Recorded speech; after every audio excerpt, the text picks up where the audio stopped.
కుంభరాశి జాతకులకి గోచారిత్యా ఆగస్టు నెల మాస ఫలితాల్లో భాగంగా గ్రహస్థితి ఏ రకంగా అనుకూలిస్తుందో తెలుసుకుందాం.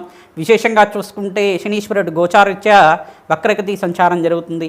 ఇక్కడ షష్ఠ స్థానంలో బృహస్పతి ఉచ్చస్థానంలో సంచారం చేయడం వల్ల మీకంతా కూడా వ్యాపారంలో ఆకస్మిక ధనయోగ ప్రాప్తి, పెట్టిన పెట్టుబడికి మూడింతలు పెట్టుబడి రావడానికి ఆస్కారం ఉంటుంది. విశేషమైన లాభాలు సిద్ధించడానికి ఆస్కారం ఉంటుంది. మీరు ప్రతినిత్యం కూడా మహాలక్ష్మీదేవి కవచాన్ని పారాయణం చేయించడం, స్త్రీసూక్త పారాయణం చేయించడం, ఈ యొక్క లక్ష్మీ కుబేర యంత్రము, ధనాకర్షణ యంత్రం అంతా కూడా వ్యాపార స్థలంలో కార్యాలయంలో స్థాపన చేసుకోవడం, తూర్పు భాగంలో, ఈశాన్య భాగంలో, ఉత్తర భాగంలో అంతా కూడా స్థాపన చేసుకొని దానికంతా కూడా ప్రాణప్రతిష్ఠ చేసుకొని ప్రతినిత్యం కూడా ధూపాన్ని సమర్పించడం వల్ల రాజయోగ ప్రాప్తి రావడానికి ఆస్కారం ఉంటుంది. ఆకస్మిక ధనయోగ ప్రాప్తి రావడానికి ఆస్కారం ఉంటుంది. నూతన వ్యాపారంలో పెట్టుబడి పెట్టుకోవడానికి మంచి శుభమైన కాలంగా చెప్పడం జరుగుతుంది.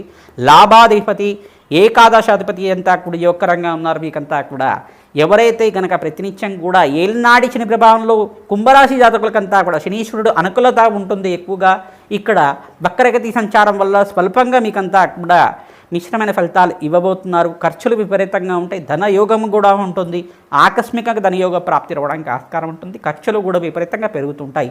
తస్మాత్ జాగ్రత్తగా ఉండడం, తద్వారా మంచి ఫలితాలు పొందడానికి ఆస్కారం ఉంటుంది.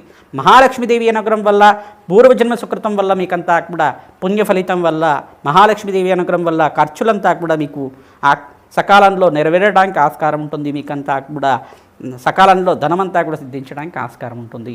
ప్రధానంగా మీకంతా కూడా చూసుకుంటే పుణ్యకర్మలు ఆచరించడం వల్ల, పుణ్యప్రాప్తి వల్ల ధనయోగాలంతా కూడా సిద్ధిస్తాయి. బీద వాళ్ళకి అన్నదానం చేయడం కానీ, అనాథాశ్రమంలో అన్నదానం చేయడం కానీ విశేషమైన లాభాలు సిద్ధించడానికి ఆస్కారం ఉంటుంది.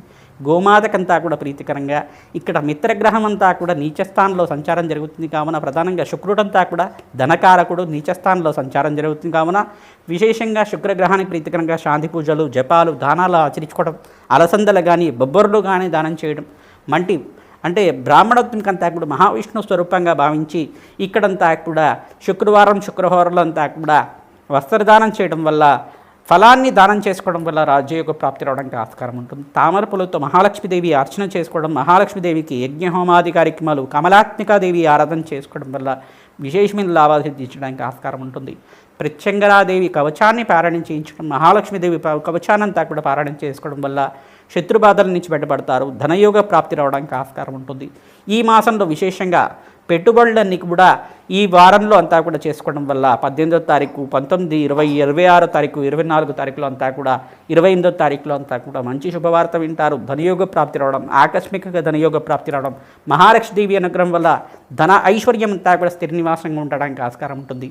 రాజయోగం పట్టబోతుంది మీకంతా కూడా. బృహస్పతి అనుకూలత వల్ల